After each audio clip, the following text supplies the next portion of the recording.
எல்லாருக்கும் வணக்கம். TNSCTC driver cum கண்டக்டருக்கு அப்பாயின்மெண்ட் ஆர்டர் 1 by 1 வர ஆரம்பிச்சிருச்சு. எஸ்சிடிசிக்கு நேற்று நைட்டே மெசேஜ் வந்துருச்சு. அவங்க எல்லாருக்கும் ரிஜிஸ்டர் போஸ்ட்டு வச்சுட்டாங்க. அப்பாயின்மெண்ட் ஆர்டர் சென்ட் பண்ண எல்லாருக்குமே மெசேஜ் வந்துச்சு. ஒரு சில பேருக்கு மெசேஜ் வராமல் கூட அப்பாயின்மெண்ட் ஆர்டர் வரலாம். உங்கள் நியர்பை போஸ்ட் ஆஃபீஸில் சொல்லி வச்சுக்கோங்க. இந்த மாதிரி எங்கள் நேமுக்கு இந்த மாதிரி உங்களோட மண்டலம் ஆர் எஸ்சிடிசி எம்டிசி இந்த மாதிரி எங்கேருந்து வருதோ சொல்லி வச்சு எனக்கு வந்தால் கொஞ்சம் சொல்லுங்கள் அப்படிங்கிற மாதிரி கேட்டு வச்சுக்கோங்க. எல்லாருமே எதிர்பார்த்த தருணம் உங்களுக்காக வந்துருச்சு. கொஞ்சம் வெயிட் பண்ணுங்கள். ஒரு சில பேருக்கு டிலேடாகவும் வரலாம். இந்த 1 வீக் அடுத்த வாரத்தில் இப்போ தான் அனுப்ப ஆரம்பிச்சிருக்காங்க. அடுத்த வாரம் புதனார் வியாழக்கிழமை வர வெயிட் பண்ணி பாருங்கள். 1 by 1 தான் வரும். அவசரப்பட வேணாம், கொஞ்சம் நிதானமாக இருங்க. ப்ராக்டிக்கல் டெஸ்ட் நல்லா பண்ண எல்லாருக்கும் கண்டிப்பாக அப்பாயின்மெண்ட் ஆர்டர் வந்துடும். ஒரு சில பேருக்கு வரல அப்படின்லாம் எதுவும் யோசிக்காதீங்க. இந்த ஆப்பர்ச்சுனிட்டி இல்லைன்னா அடுத்த ஆப்பர்ச்சுனிட்டி கண்டிப்பாக உங்களுக்காக இருக்குது. எம்ஹெச்சி இருக்குது, அதுக்கப்புறம் இஸ்ரோ இருக்குது. ஒவ்வொருத்தர் உங்களோட டேலண்ட்டுக்கு என்ன முடியுமோ அந்த ரேஷியோவில் உங்களால் கண்டிப்பாக போக முடியும். இது கிடைக்கல அப்படிங்கிறதெல்லாம் நினச்சி ஒரி பண்ணாதீங்க. கண்டிப்பாக உங்களுக்கு என்ன கிடைக்கணுமோ அது கிடைக்கும். நீங்கள் அடுத்த முயற்சியை கண்டிப்பாக பண்ணுங்கள். அப்பாயின்மெண்ட் ஆர்டர் வருதாங்கிறத நெக்ஸ்ட் வீக் வர வெயிட் பண்ணி பார்த்துட்டு அதுக்கப்புறம் எந்த முடிவுனாலும் பண்ணுங்கள். ஏன் வரல அப்படின்லாம் யோசிச்சுட்ருக்காதீங்க. சேலம்க்கு கைக்கே கிடச்சிருச்சு அப்பாயின்மெண்ட் ஆர்டர். சேலம் கும்பகோணத்துக்கெலாம். திருநெல்வேலிக்கு இன்றைக்கி தான் அனுப்புகிறாங்க. ஒரு சில மண்டலங்களில் இதுக்கப்புறம் தான் அனுப்புகிறாங்க. இன்றைக்கி இல்லை நாளைக்கு தான் அனுப்புகிறாங்க.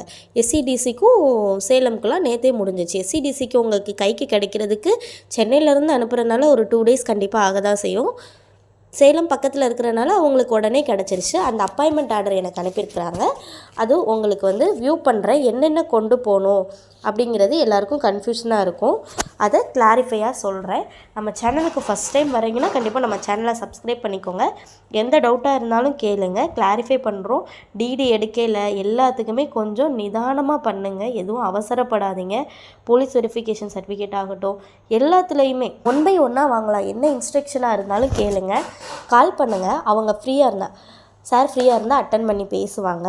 இல்லை அப்படின்னா மெசேஜ் பண்ணுங்கள், ரெஸ்பான்ஸ் பண்ணுறேன். அவங்க ஃப்ரீயாக இருக்கையில் உங்களுக்கு திருப்பி அவங்களே கால் பண்ணி என்ன டவுட்டாக இருந்தாலும் கிளாரிஃபை பண்ணுவாங்க. லாஸ்ட் டைம் எஸ்சிடிசி போகையில் கிளாரிஃபை எங்களுக்கு கிடைக்காம நாங்கள் ரொம்ப சிரமப்பட்டோம். எதுவாக இருந்தாலும் நிதானமாக பண்ணுங்கள், அவசரப்படாதீங்க. டிபார்ட்மெண்ட் பற்றி எதுவாக இருந்தாலும் கேளுங்க. நீங்கள் டியூட்டிக்கு போனதுக்கப்புறமும் இப்போ உங்களை எடுக்கிறது 1 year 240 டியூட்டி நீங்கள் பார்த்தா தான் நீங்கள் கன்ஃபார்ம். அதுவரை நீங்கள் என்ன மாதிரிலாம் டியூட்டி பார்த்துக்கோங்க. உங்களுக்கு ஏதாவது ஃபேஸ் பண்ணுறதுக்கு சிரமமாக இருக்குது, மிஷின் எப்படி ஆப்ரேட் பண்ண தெரியல, இந்த மாதிரி எனி டவுட் மெசேஜ் ஆர் கால் ஃப்ரீயாக இருந்தால் கண்டிப்பாக அவங்க அட்டன் பண்ணி உங்களுக்கு ரெஸ்பான்ஸ் பண்ணுவாங்க. மெசேஜ் பண்ணுங்கள், அவங்களே உங்களுக்கு திருப்பி பார்த்துட்டு கால் பண்ணுவாங்க.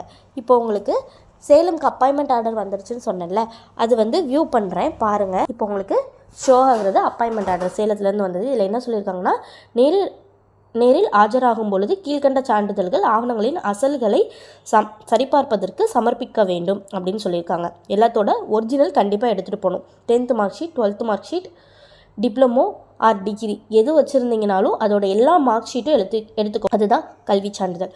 மாற்றுச் சான்றிதழ்னால் டிசி, லாஸ்ட்டாக எது முடிச்சிங்களோ அந்த டிசியை எடுத்துக்கோங்க. மதிப்பெண் சான்றிதழ் அதுவும் மார்க் ஷீட் தான். இது 3க்குமே ஒரே அர்த்தம் தான். ஜாதி சான்றிதழ் உங்ககிட்ட இருக்கிற ஜாதி சான்றிதழ் போகணும். ஹெச்பிடினா உங்களுக்கே தெரியும்ல, ஹெவி லைசன்ஸ் கேட்டிருக்காங்க. அப்புறம் கண்டக்டர் லைசன்ஸ் கேட்டிருக்காங்க. ஃபஸ்ட் எய்ட் சர்டிஃபிகேட் கேட்டிருக்காங்க. இப்போது நீங்கள் ரீசெண்டாக காக்கி ட்ரெஸ்ஸில் எடுத்த பாஸ்போர்ட் சைஸ் ஃபோட்டோ 3 கேட்டிருக்காங்க. இதுக்கப்புறம் ஃபிசிக்கல் ஃபிட்னஸ், அதுக்கப்புறம் காது கேட்கும் திறன் டெஸ்ட்டு, கண் பார்வை தகுதி சான்றிதழ், டாலரன்ஸ், இது 3 இது 4மே வாங்க சொல்லியிருக்காங்க. லாஸ்ட் டைம் நீங்கள் வாங்கினீங்கல்ல ஸ்கில் டெஸ்ட்டுக்கு போகிறல்ல, அதே மாதிரி தான். அதை நீங்கள் இப்போ புதுசாக தான் வாங்கணும். பழசை எடுத்துகிட்டு போக முடியாது. இப்போ ரீசெண்டாக தான் கேட்டிருக்கிறாங்க. நீங்கள் பழசே அவங்க அக்செப்ட் பண்ணிக்க மாட்டாங்க. நீங்கள் புதுசாகவே எடுத்துகிட்டு போயிருங்க. அதுக்கப்புறம் ஆதார் கார்டு கேட்டிருக்காங்க. குடும்ப அட்டை கண்டிப்பாக ஸ்மார்ட் கார்டு கொண்டு போய் தான் ஆகணும். ஆதார் கார்டு கொண்டு போய்க்கோங்க. உங்களோட வாக்காளர் அடையாள அட்டை கொண்டு போய்க்கோங்க. எம்ப்ளாய்மெண்ட்டில் பதிவு பண்ண சான்றிதழ். அதுக்கப்புறம் நேட்டிவிட்டி மட்டும் நீங்கள் அப்ளை பண்ணுற மாதிரி இருக்கும். இதில் நேட்டிவிட்டி ஆன்லைனில் ப்ரௌசிங் சென்டரில் கொடுத்தீங்கன்னா அப்ளை பண்ணி கொடுத்தாங்கன்னா ஒரு 3 days or 4 days வந்துடும் உங்களுக்கு இருப்பிட சான்றிதழ். அதுக்கப்புறம் உங்களோட பாஸ்புக் கேட்டிருக்காங்க. Canara bank or state bank தான் கண்டிப்பாக கேட்டிருக்காங்க சேலம் மண்டலத்தில். ஒருவேளை நீங்கள் கனரா பேங்க்கும் ஸ்டேட் பேங்க்லேயும் உங்களுக்கு அக்கௌண்ட் இல்லைன்னா அக்கௌண்ட் ஓப்பன் பண்ணி பாஸ்புக்கை அங்கே கொடுத்தீங்கன்னா போதும். எல்லா சர்டிஃபிகேட்டோட ஒரிஜினல் எடுத்துக்கோங்க. ஒரிஜினலோட ப்ளஸ் 3 ஜெராக்ஸ் காப்பி அடிஷ்னலாக வச்சு ஒரிஜினலை வச்சு செக் பண்ணிட்டு அதுக்கப்புறம் ஜெராக்ஸாக அவங்க வாங்கி வச்சுப்பாங்க. அதுக்கப்புறம் வந்து நேம் பேட்ச் அடிக்க சொல்லியிருக்கிறாங்க. நீங்கள் ஆல்ரெடி நேம் பேட்ச் வச்சுருந்தீங்களா, அதையே போட்டுக்கலாம், ஒன்றும் பிரச்சனை கிடையாது. ஸ்கில் டெஸ்ட்டு போட்டு பண்ண நேம் பேட்சை எடுத்துக்கோங்க. நன்னடத்தை சான்றிதழ் 2 வெவ்வேறு பொறுப்புள்ள நபர்களிடம் அரசிதழ் பதிவு பெற்ற அலுவலர் மற்றும் நாடாளுமன்ற சட்டமன்ற உறுப்பினர்கள் பெற்று வர வேண்டும்.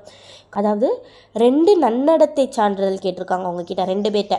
அதாவது க்ரீனிங்க்கு சைன் பண்ணுற யார்கிட்ட வேணாலும் வாங்கலாம். நீங்கள் படித்த ஸ்கூலில் வாங்கலாம், விஓஓட்ட வாங்கலாம், டாக்டர்கிட்ட வாங்கலாம், யாராக இருந்தாலும் க்ரீனிங்க்கு சைன் பண்ணுற யார் வேணாலும் உங்களுக்கு 2 பேர்கிட்ட நீங்கள் வந்து நன்னடத்தை சான்றிதழ் கான்டாக்ட் சர்டிஃபிகேட், ஒருவேளை உங்களுக்கு கான்டாக்ட் சர்டிஃபிகேட்டுக்கான ஃபார்மெட் கிடைக்கலைன்னா வாட்ஸ்அப்புக்கு மெசேஜ் பண்ணுங்கள், உங்களுக்கு கான்டாக்ட் சர்டிஃபிகேட்டை வந்து சென்ட் பண்ணுறேன். நன்னடத்தை சான்றிதழ் வாங்கினதுக்கப்புறம் காவல்துறையோட பண்பு நலன் அறிக்கைன்னு சொல்லியிருக்காங்க. பண்பு நலன் அறிக்கை அப்படின்னா உங்கள் மேலே எந்த கேஸும் இல்லைன்னு சொல்லி போலீஸ் ஸ்டேஷனில் போலீஸ் வெரிஃபிகேஷன் வாங்குகிறோம்ல, அதுதான். போலீஸ் வெரிஃபிகேஷன் அப்ளை பண்ணிக்கோங்க. கண்டிப்பாக உங்கள் மேலே கேஸ் இல்லையாங்கிறத நீங்கள் கொடுக்குற மாதிரி இருக்கும்.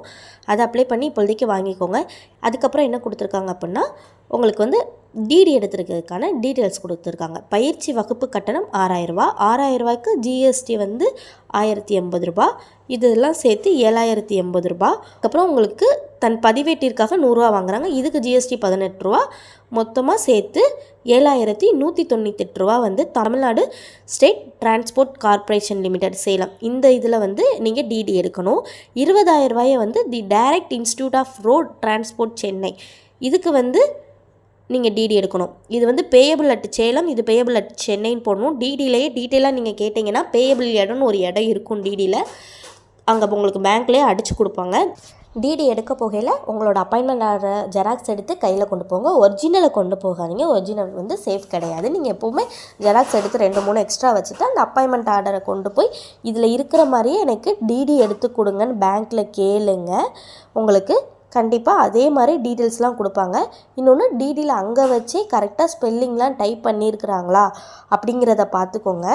இன்னொன்று நீங்கள் டிடி எடுக்கிறதுக்கு வந்து maximum state bank or nationalist பேங்க்கே இது பண்ணுங்கள். State bank, IOB, Indian bank, இந்த 3 பேங்க் எடுத்திங்கன்னா இன்னும் கொஞ்சம் பெட்டராக இருக்கும்.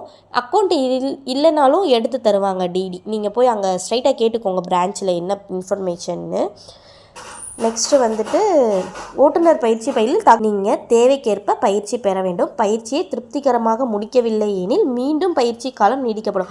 அதாவது உங்களுக்கு 2 மாதம் பயிற்சிக்கான காலம்னு சொல்லுவாங்க. அதுக்கு முன்னாடி உங்கள்கிட்ட டெஸ்ட் ட்ரைவ் பண்ணி காட்ட சொல்லுவாங்க. வண்டி நீங்கள் நல்லா ஓட்டிட்டீங்க அப்படின்னா உங்களுக்கு டிப்போக்கு உடனே அனுப்பிடுவாங்க. நீங்கள் வண்டி ஓட்டுறதை பொறுத்து தான் இருக்கும். நீங்கள் டிஎம் முன்னாடி வண்டி ஓட்டி காட்டணும். உங்களுக்கு வந்து பயிற்சியும் போது எந்த ஊதியமோ உதவித்தொகையோ பயணப்படியோ நீங்கள் அங்கே தங்கி ஒரு வேளை டிப்போவில் ட்ரைனிங் எடுத்தாலும் சரி, நீங்கள் டெய்லி வீட்டுக்கு போயிட்டு வந்து எடுத்தாலும் உங்களுக்கு பயணப்படி உதவித்தொகை எதுவுமே கொடுக்க மாட்டோங்கிறத சொல்லியிருக்கிறாங்க. உங்களுக்கு ட்ரைனிங் பீரியடில் சேலரி கிடையாது. நீங்கள் ட்ரைனிங் முடிச்சுட்டு எந்த டிப்போவோ அந்த டிப்போவில் ஜாயின் பண்ணதுக்கப்புறம் நீங்கள் என்றைக்கு ஜாயின் பண்ணுறீங்களோ அன்னையிலேருந்து சேலரி கால்குலேட் பண்ணுவாங்க. எல்லா சேலரியுமே வந்து இந்த மந்த் 20 டு அடுத்த மந்த் 20 வரை தான் கால்குலேட் பண்ணுவாங்க. உங்களுக்கு ஜாயின் பண்ணுற டேட்லேருந்து ஒருவேளை 1ஆம் தேதி ஜாயின் பண்ணுறீங்கன்னா 1 to 20 வரை இந்த மாதிரி தான் கால்குலேஷன் பண்ணுவாங்க. நீங்கள் அது ஜாயின் பண்ணதுக்கப்புறம் பார்த்துக்கலாம். பயிற்சி முடித்து பணியில் சேரும் பணிபுரியும் நாளில் இருந்து அதான் சொல்லியிருக்காங்க. ஒவ்வொரு மாதமும் தினக்கூலி சம்பளம். தினக்கூலி நீங்கள் மென்ஷன் பண்ணதுக்கு காரணம் 240 டியூட்டி நீங்கள் முடித்ததுக்கப்புறம் நீங்கள் கன்ஃபார்ம் ஸ்டாஃப் ஆயிடுவீங்க. அதுக்கப்புறம் எல்லாமே வந்து சட்டத்திட்டத்துக்குள்ளே நடக்கப்படுங்கிறாங்க. இதெல்லாம் வந்து அவங்களோட ரூல்ஸ் இது சொல்லியிருக்கிறாங்க. நீங்கள் வந்து இந்த மண்டலத்துக்குள்ளே, அதாவது நீங்கள் சேலம் மண்டலமாக இருந்தீங்கன்னா போக்குவரத்து கழகத்தின் எல்லைக்குட்பட்ட எந்த இடத்திலும் பணியிட மாற்றம் செய்யப்பட கட்டுப்படுவீர் அப்படின்னு போட்டிருக்காங்க. உங்களை வந்து அவங்க சேஞ்ச் பண்ணுறதுக்கு அவங்களுக்கு உரிமை இருக்கும் அப்படின்னு போட்டிருக்காங்க.